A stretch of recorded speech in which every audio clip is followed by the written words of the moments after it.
विद्यार्थी मित्रों धोरण 7 विषय છે આપણો હિન્દી પાઠ છે આપણો છે તો માલવજી ફોજદાર।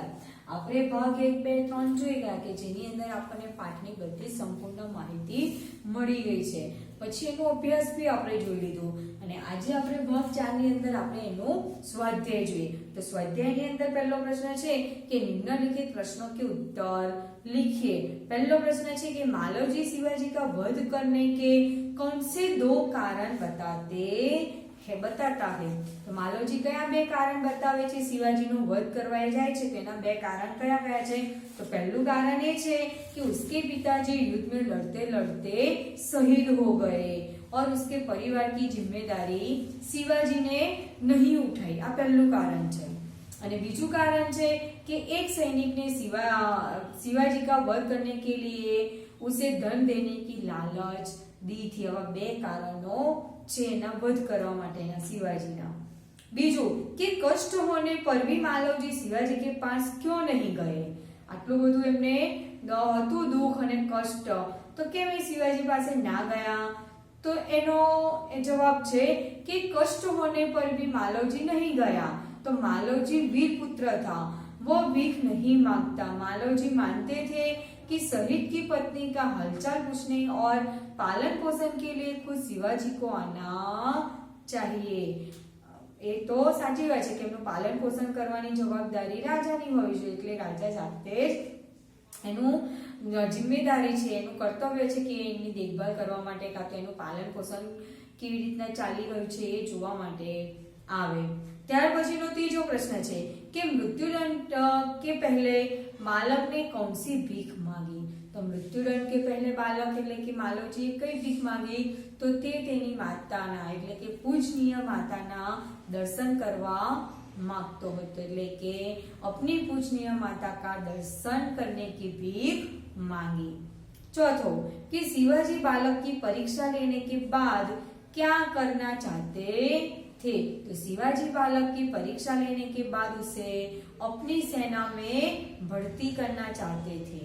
बराबर। तो आवा હતા એના 4 પ્રશ્નો। ત્યાર પછી પ્રશ્ન કહે છે કે નિમ્નલિખિત ઉક્તિ कौन किससे कहता है लिखिए। तो पहलू છે जब तुम्हें इतना कष्ट था तब तुम मेरे पास क्यों नहीं आए। तो आ वाक्य का तो आ उक्ति कौन बोले छे तो शिवाजी मालवजी से कहते हैं। तो અહીંયા લખવાનું કે यह उक्ति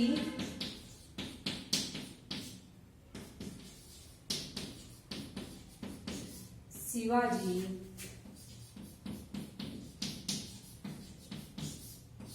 मालवजी से कहते हैं। ત્યાર પછીનું બીજું છે કે मरने से पहले मैं अपनी पूजनीय माता का एक बार दर्शन करना चाहता हूँ। तो यह उक्ति कौन बोले छे तो यह उक्ति मालवजी शिवाजी से कहते हैं। तो અહીંયા આપણે જગ્યા ઓછી છે એટલે અહીંયા લખી દેવાનું કે માલવજી शिवाजी से कहते हैं।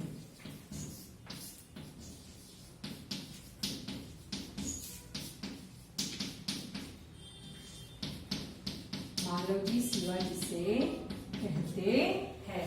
ત્યાર પછીનું ત્રીજું છે કે मैं तो इसकी वीरता और साहस पर मुग्ध हूँ। तो यह वाक्य कौन बोले छे तो यह उक्ति तानाजी शिवाजी से कहते हैं। अथवा शिवाजी भी तानाजी ने कहे छे અને शिवाजी भी तानाजी ने कहे छे तानाजी पण शिवाजी ने कहे छे। तो અહીંયા લખવાનું यह उक्ति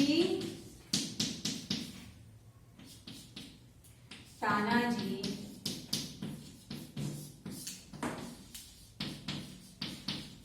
शिवाजी से कहते थे।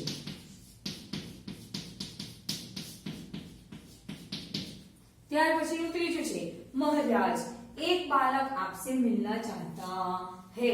तो यह उक्ति कौन बोलता है तो यह उक्ति दरवान शिवाजी से कहता है। तो यह उक्ति दरवान शिवाजी से कहता है।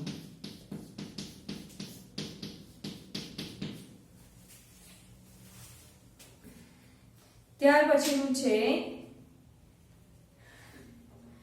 કે ચોથું है तो तुम्हारे ही जैसे सेना नायकों पर भारत माता गर्व करती है।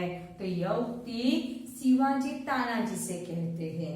અને ત્યાર પછીનું છે કે મહારાજ એક બાલક આપसे मिलना चाहते हैं આપણે આગળ આવી ગયું। ત્યાર પછીનું છે કે मैं तुमसे यही आशा करता हूँ। तो यह उक्ति शिवाजी मालवजी से कहते हैं। सातमું છે महाराज यह शरीर आपका है। तो यह उक्ति भी मालवजी शिवाजी से कहते हैं। હવે ત્યાર પછીનો પ્રશ્ન 3 છે કે નિમ્નલિખિત પરિચ્છેદ का मातृभाषा में अनुवाद कीजिए। तो જે ફકરો છે એનું તમારે શું કરવાનું છે गुजराती में अनुवाद करवानो छे। तो आपरे फकरो जोई लईए कि पुत्र जिस प्रकार तुम अपनी माता के दुख से दुखी होकर व्याकुल हो रहे हो उसी प्रकार मैं भी दुखी हूँ। रात दिन में इसी चिंता में रहता हूँ कि किस प्रकार भारत माता का दुख दूर करूं। तो अनु गुजराती शुं थाय कि पुत्र जे रीतना तू तारी माताना दुखथी दुखी ने व्याकुल हतो ए ज रीतना हूँ पण दुखी छुं अने हूँ पण रात दिवस ए चिंता में रहूं छुं कि हूँ कई रीते भारत मातानुं दुख दूर करूं। त्यार पछीनुं बीजुं छे कि महाराज यह शरीर आपका है। मैं प्रतिज्ञा करता हूँ कि जब तक इस शरीर में जान है मैं कभी मातृभूमि की सेवा से पीछे न हटूंगा। એટલે આ માલવજી બોલે છે કે મહારાજ આ શરીર તમારું છે। હું પ્રતિજ્ઞા કરું છું કે જ્યાં સુધી આ શરીરની અંદર પ્રાણ છે હું જ્યાં સુધી જીવતો છું ત્યાં સુધી હું ક્યારેય માતૃભૂમિની સેવા કરવામાં પાછી પાની નહીં કરું, પાછો હટીશ નહીં। તો આવી રીતના આ બે લીટી છે એટલે 4 લીટીનું ગુજરાતી તમારે કરવાનું છે। प्रश्न 4 છે कि उदाहरण आधारित नीचे दिए गए शब्दों का उचित क्रम में रखकर वाक्य अर्थपूर्ण वाक्य बनाए। अमुक अमुक शब्दों आपेला छे कि छोड़कर पीसने अपना बापू लगे काम आटा। तो एनु आखुं वाक्य उदाहरण छे आ कि बापू अपना काम छोड़कर आटा पीसने लगे।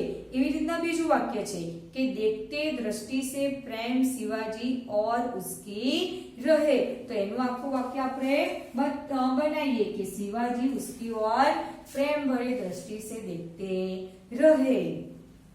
बराबर। પછી બીજું છે बात सत्य है जो उसे अवश्य बता मैं दूंगा। तो શું એનું શું આખું બનશે कि जो बात सत्य है उसे मैं अवश्य बता दूंगा। એવી રીતના બનાવવાનું એટલે અલગ અલગ શબ્દોથી એક આખું વાક્ય બનાવવાનું। ત્રીજું છે क्या तुम्हारे फिर मन में बात थी। એટલે એનું આખું વાક્ય શું આવશે कि फिर तुम्हारे मन में क्या बात थी। फिर तुम्हारे मन में क्या बात थी। અને ચોથું છે प्राण न्यौछावर अपने देश की लिए रक्षा के उन्होंने कर दिए। तो एनु आखुं वाक्य बनसे कि उन्होंने देश की रक्षा के लिए अपने प्राण न्यौछावर कर दिए। ત્યાર પછીનો પ્રશ્ન 5 છે કે નિમ્નલિખિત વાક્યો में से विशेषण छांटकर શું લખવા આપણે અહીંયા શું જોવાનું છે विशेषण छांटकर उसके भेद बताइए। तो पहलू છે परिश्रमी छात्र कभी असफल नहीं होते। पहला वाक्यમાં શું છે કે परिश्रमी छात्र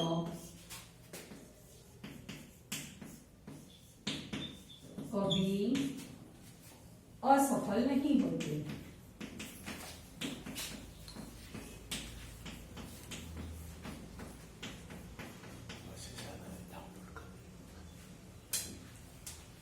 तो एनु आवशे परिश्रमी। परिश्रमी ए शुं कहेवाय विशेषण।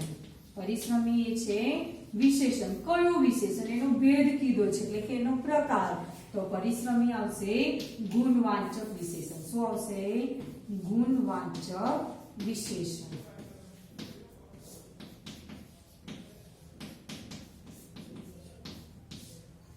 ત્યાર પછીનું બીજું વાક્ય છે કે અબ્દુલ 20 કિલો આટા લાયા। તો આની અંદર 20 છે ને એ આવશે પરિમાણવાચક। કયું આવશે પરિમાણવાચક। અબ્દુલ 20 કિલો 20 એ અંક છે એટલે એને કહેવાય પરિમાણ વાચક પણ 20 કિલો છે એટલે કિલો આવે એટલે શું આવે પરિમાણ આટા તો અહીંયા આપણે એનું લખવાનું 20 કિલો શું લખવાનું 20 કિલો અને 20 કિલો એ શું કહેવાય તો પરિમાણ વાચક વિશેષણ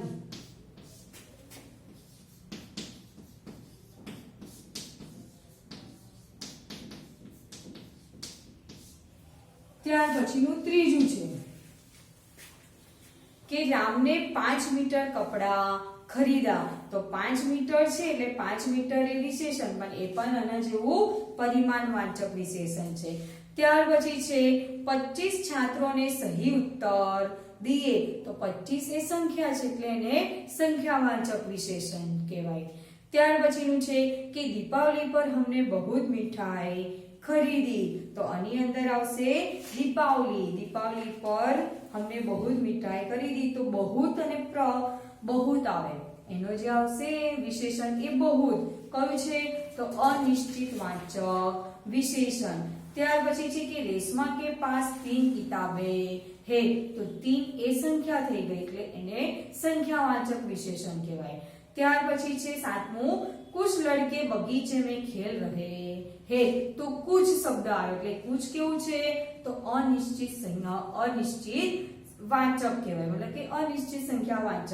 વિશેષણ ત્યાર પછી આવશે કે માને ચાય में थोड़ा दूध डाला थोड़ा दूध तो थोड़ा એટલે એ આવશે પરિમાણ વાચક વિશેષણ પછી સાતમું છે કે વે લડકે શોર મચા રહે હે તો આની અંદર વે શબ્દ આવશે અને વે એટલે કયું શબ્દ આવે તો સાર્વનામિક વિશેષણ અને 10મું છે આપ કિસ આદમી की बात कर रहे हैं તો કિસ એ પણ આવશે સાર્વનામિક વિશેષણ તો આ રીતના તમારે આ સ્વાધ્યાય આખું પૂરું કરવાનું આપણે અહીંયા પાઠ બી પૂરો થઈ ગયો અને સ્વાધ્યાય તમારે નોટમાં લખી નાખવાનો